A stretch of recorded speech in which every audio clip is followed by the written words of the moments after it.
President Vladimir Putin is taking precautions to protect himself against coronavirus, the Kremlin said on Wednesday, as Moscow authorities launched a smartphone app designed to track people who have been ordered to stay home because of the virus.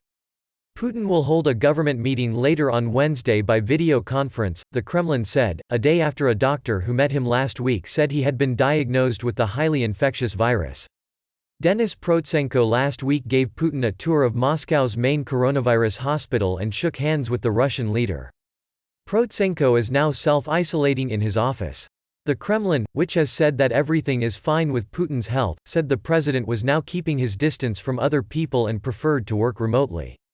Asked if Putin had changed the way he greeted people and was now keeping a distance, Kremlin spokesman Dmitry Peskov said, "Of course, now everyone is maintaining a social distance.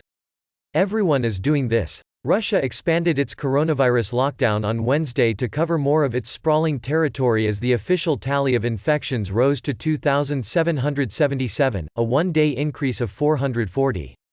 24 people have so far died in Russia, authorities say.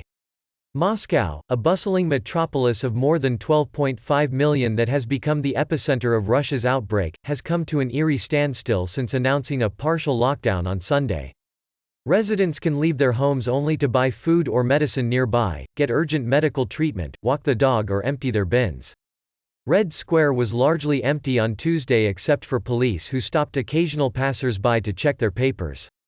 On Wednesday, a Moscow city official said authorities had developed a smartphone app for residents who have contracted the virus that would allow officials to monitor their movements. The app will be available from Thursday, the official, Eduard Lysenko, told the Echo Moskvy radio station. The Russian capital is also preparing to roll out a QR code system where each resident that registers online will be assigned a unique code that they can show to police officers if stopped when going to the shop or the chemist, he said. Both measures appeared in an unconfirmed draft blueprint for a city-wide surveillance system that was circulated online this week. Kremlin critics said it risked turning Moscow into a digital concentration camp. Lysenko said that anyone without a device that is able to download the tracking app would be lent one by city authorities that they would later return. 8 southern Russian regions rolled out lockdown measures similar to Moscow on Wednesday, meaning that over two-thirds of Russia's more than 80 regions are now in a state of partial lockdown.